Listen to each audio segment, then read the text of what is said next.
やっぱビールだな。あとこの七味がねガツンと効いてます。手羽中の味噌七味焼きという簡単にできるおつまみをご紹介したいと思います。お塩、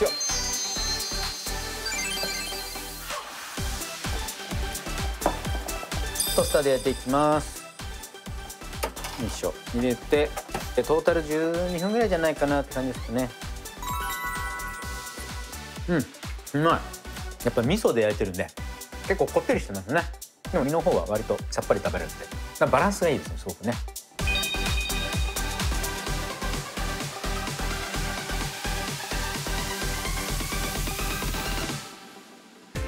いやー、暑くなってきましたね。暑い時はやっぱりビールとかね、炭酸の割り物が美味しくなる季節でございますけれども、今日は手羽中を使って手羽中の味噌七味焼きというトースターを使って簡単にできるおつまみをご紹介したいと思います。では材料説明です。手羽中、塩、味噌、酒、ごま油、砂糖、七味唐辛子、あと片栗粉ですね。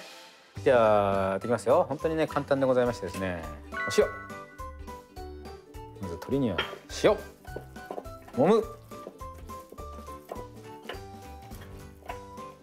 じゃあ調味料入れていきます。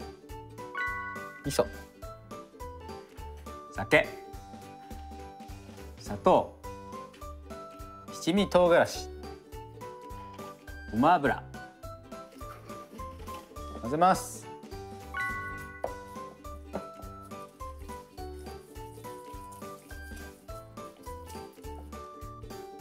そしたらここに先ほど塩をした鶏肉を入れていきます。でさらに絡める、揉むというか絡める。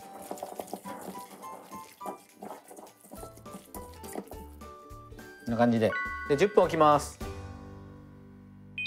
じゃあ10分漬け込み終わったので、ここに片栗粉を薄くかけていきます。この後手でやっちゃうと手に片栗粉持ってかれちゃうので、ささとましてはちょっとお箸でこう転がすようにね、表面に付着させていく感じ。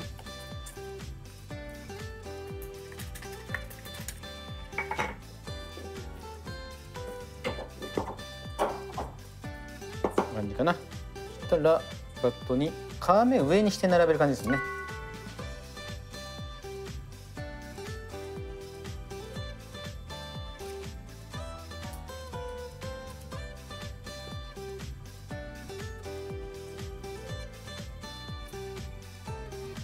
ではトースターで焼いていきます。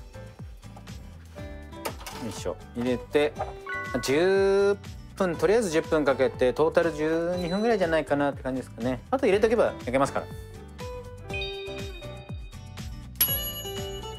はい、じゃあ焼けたと思うので取り出していきます。いい感じですね、こんがり。ほら、こうやってね全体に片栗まぶしてなくても表面にうっすらついてるんで、やっぱり少しサクッとした食感というかね、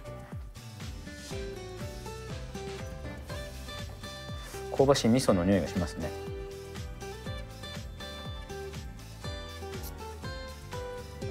はい、手羽中の味噌七味焼き完成です。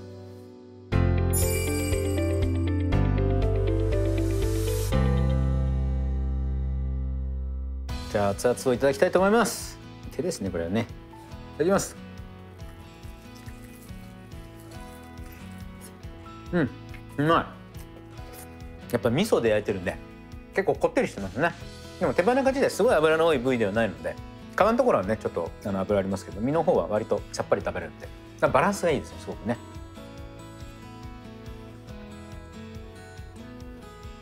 やっぱビールだな。あとはこの七味がねガツンと効いてます。このピリ辛、このね暑くなってきた時期にぴったりなんじゃなかろうかと思います。ごちそうさまでした。